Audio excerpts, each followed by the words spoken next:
बिहार में रह रहे लोगों के लिए अब एक और नया कोड तय कर दिया गया है। बता दें आपको कि जाति आधारित गणना के माध्यम से राज्य सरकार लोगों के रहन सहन की स्थिति भी पता करेगी। बताते चले आपको कि राज्य सरकार की तरफ से आवासहीन और बेघर रहने वाले परिवारों की जानकारी इकट्ठा की जाएगी। इसके अलावा बिहार के कितने घरों में मोटर वाहन और अन्य सुविधाएं हैं, इसकी भी जानकारी ली जाएगी।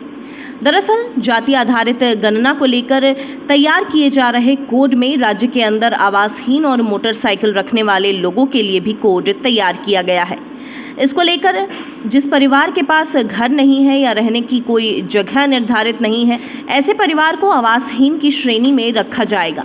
इसके लिए जातिगत जनगणना में कोड 5 तय किया गया है। इन परिवारों की गिनती के दौरान प्रगणक ऐसे परिवारों को आवासहीन की श्रेणी में रखेंगे। इसके साथ ही फुटपाथ पर, स्टेशन या धार्मिक स्थलों पर प्लास्टिक आदि टांग कर रहने वाले लोग भी बेघर परिवार की श्रेणी में आएंगे। ऐसे लोग आवासहीन की श्रेणी में शामिल होंगे। वहीं जातिगत जनगणना में लोगों के पक्के मकान, खपड़ैल, झोपड़ी को लेकर भी कोड निर्धारित किया गया है।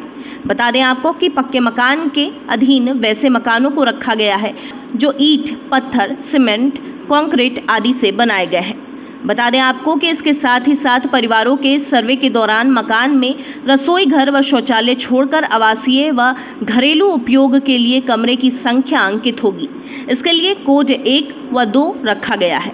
वहीं खपड़ैल टीन वाले छत की श्रेणी में मकान की छत लोहे की शीट, एस्बेस्टस की शीट, पकाए गए कपड़े, टीन की छत, लोहे की ट्रस या ग्रिल पर लगाई गई शीट आदि के मकान को इस श्रेणी में रखा गया है। इसके अलावा झोपड़ी की श्रेणी में घर में छत घास का बना हुआ, पुआल का बना हुआ या बांस, लकड़ी, मिट्टी आदि से तैयार किया गया जो है वो झोपड़ी की श्रेणी में आएगा।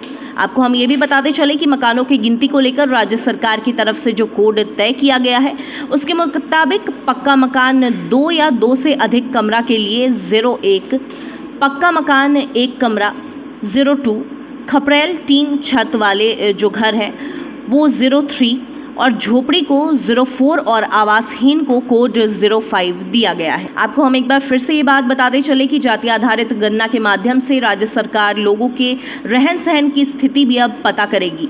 राज्य सरकार की तरफ से आवासहीन और बेघर रहने वाले परिवारों की जानकारी इकट्ठा की जाएगी और इसके अलावा बिहार में कितने घरों में मोटर वाहन और अन्य सुविधाएं हैं, इसकी भी जानकारी जो है वो इकट्ठा की जाएगी। दरअसल जाति आधारित गणना को लेकर तैयार किए जा रहे कोड में राज्य के अंदर आवासहीन और मोटरसाइकिल रखने वाले लोगों के लिए भी अब जो है वो कोड तैयार कर दिया गया है।